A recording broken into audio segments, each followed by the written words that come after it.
Hi friends, நம்ம இன்றைக்கி இந்த முட்டையை வச்சு சூப்பராக ஒரு முட்டை க்ரீன் கிரேவி தான் செய்ய போகிறோம். இது வந்து சப்பாத்தி கூட வெரைட்டி ரைஸ் கூடலாம் வச்சு சாப்பிடக்குள்ளார டேஸ்ட்டு ரொம்பவே சூப்பராக இருக்கும்.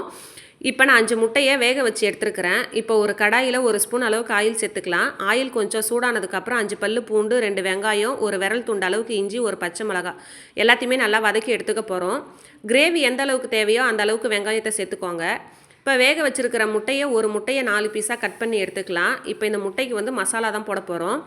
இப்போ ஒரு தோசைக்கல்லில் வந்து கொஞ்சமாக ஆயில் சேர்த்துருக்கிறேன். கூடவே ஒரு பிஞ்ச் அளவுக்கு மஞ்சத்தூள், குழம்பு மிளகாத்தூள், லைட்டாக உப்பு மட்டும் சேர்த்து நல்லா மிக்ஸ் பண்ணி கட் பண்ணி வச்சுருக்கிற முட்டையை சேர்த்து மசாலா நல்லா மிக்ஸ் ஆகிற வரைக்கும் 2லேருந்து 3 நிமிஷம் வரைக்கும் சிம்லே வச்சு வேக வச்சு எடுத்துக்கோங்க. இப்போ நமக்கு வெங்காயம்லாம் நல்லா ஆறிடுச்சு. இப்போ இதை ஒரு மிக்ஸி ஜாருக்கு மாற்றிக்கிட்டு ஒரு கைப்பிடி அளவுக்கு கொத்தமல்லி, 3/4 கைப்பிடி அளவுக்கு புதினா எல்லாத்துலேயுமே பல்ஸில் போட்டுட்டு புளிப்பு இல்லாத ஒரு சின்ன கப் அளவுக்கு தயிர் சேர்த்து நல்லா அரைச்சி எடுத்துக்கலாம். இதில் தண்ணி எதுவுமே சேர்க்க தேவையில்ல. இப்போ ஒரு கடாயில் 2 ஸ்பூன் அளவுக்கு ஆயில் சேர்த்து பட்டை கிராம்பு பொரிஞ்சதுக்கப்புறம் வெங்காயம் அரைச்சி வச்சுருக்குறோம்ல அதை சேர்த்து நல்லா பச்சை வாசனை போகிற வரைக்கும் வதக்கி எடுத்துக்கலாம். இப்போ கூடவே ஒரு குட்டி சைஸ் தக்காளியும் அரைச்சி இது கூட நான் சேர்த்துருக்கிறேன். இங்கே கொஞ்சம் புளிப்பு சாப்பிடுவாங்க எங்கள் வீட்டில்.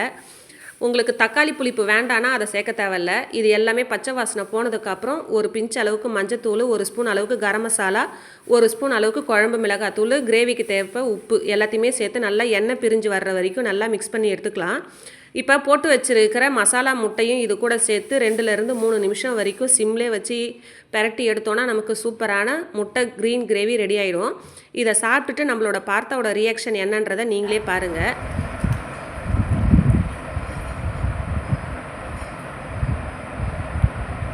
அம்மா, நீங்கள் செஞ்ச முட்டை கிரேவி சூப்பராக அருமையாக இருக்குதும்மா.